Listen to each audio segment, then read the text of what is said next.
السلام علیکم حضور. میرا سوال تھا کہ جیسے کہ کہا جاتا ہے کہ حضور صلی اللہ علیہ وسلم کے بعد کئی نبی آ سکتے ہیں جس کے بعد حضرت مسیح موعود آئے، تو اس کے بعد کوئی ایسی پیش گوئی ہے کہ حضرت مسیح موعود کے بعد کوئی نبی آ سکے یا خلافت کا ہی دور قائم رہے گا؟ کہاں لکھا ہوا ہے کہ کئی نبی آ سکتے ہیں حضرت صلی اللہ علیہ وسلم کے بعد؟ میرا مطلب کہ حدیثیں یا کوئی پیش گوئی ہیں؟ کہاں ہے؟ حضرت صلی اللہ علیہ وسلم نے تو مسیح موعود کے آنے کی جب پیش گوئی فرمائی یا اعلان فرمایا تو اسی کو 4 دفعہ نبی اللہ، ایک حدیث میں آتا ہے 4 دفعہ نبی اللہ نبی اللہ نبی اللہ کہا، یا آپ نے فرمایا میرے اور مسیح کے درمیان کوئی نبی نہیں ہے. بلکہ یہ حدیثیں تو غیر عمدی یہ پیش کرتے ہیں کہ اگر کوئی حدیث ہے کہ میرے بعد اگر کوئی نبی آ سکتا تو اپنے بیٹا ابراہیم نبی ہوتا، عمر نبی ہوتا، اس طرح کے بہت سارے واقعات تو ملتے ہیں. اس لیے مسیح موعود کے اور آنسروں کے درمیان کوئی نبی نہیں ہونا تھا. ٹھیک، یہی نبی ہونا تھا جن کو نبی کا سٹیٹس ملنا تھا. ٹھیک. آئندہ بات رہے گی کہ اختیار اللہ تعالیٰ کا ہے کہ نبی آئے کہ نہ آئے.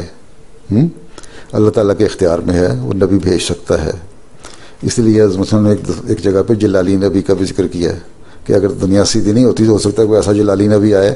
میں تو ابھی رام سے سمجھاتا ہوں نا، وہ تم لوگوں کو چپیڑے مار کے سمجھائے. ٹھیک. لیکن جو بھی آئے گا وہ وہی آئے گا جو مسلمانوں میں سے ہو، اور پھر جس کو اللہ حضرت صلی اللہ علیہ وسلم نے نبی اللہ کہا ہے اس کے ماننے والوں میں سے ہو. پھر یہ نہیں ہوگا کہ خلافت بھی ہو اور نبوت بھی ہو، وہی مقام خلیفہ کا ہوگا، یا اس کو وہ خلیفہ کہے گا کہ میں اگر ہوگا تو اللہ بہتر جانتا ہے ہوگا کہ نہیں ہوگا، اگر ہوگا تو وہی ہوگا جو اس وقت کا زمانے کا خلیفہ ہوگا، وہی نبی کا بھی ہو سکتا ہے.